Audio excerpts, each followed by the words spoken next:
Welcome to Coffee with Inutu. Today, we're at Foxdale Forest. Different background, beautiful atmosphere, and do you remember these mugs? I remember them. What would we call them? Vikopo, they've got various names. Our Kango cups. Welcome to Coffee with Inutu. Over the next few weeks, Coffee with Inutu will be talking about your real estate strategy. Everyone goes into real estate for a reason, but do you actually have a very specific strategy and an objective that you want to achieve?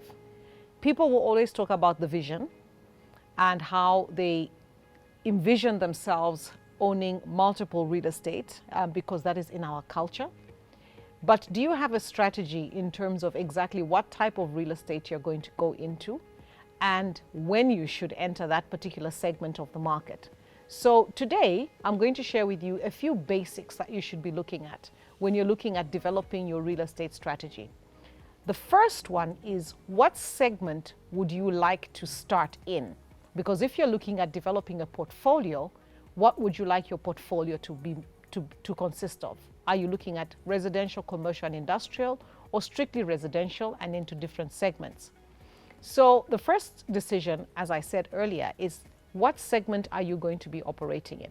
Once you identify your segment, see if there is growth in that segment. So growth comes from two different aspects. Number one is your equity within your home. Is your equity growing in your home? Secondly, is your rental return actually growing as opposed to declining?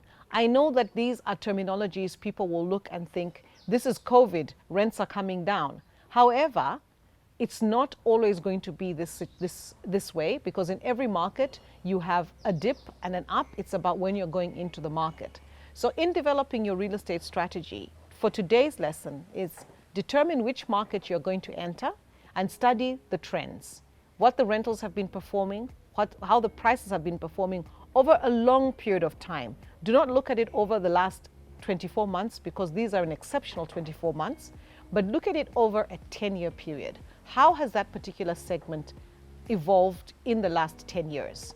And then next week, we'll talk about how do you determine where you should buy your property and in which emerging areas.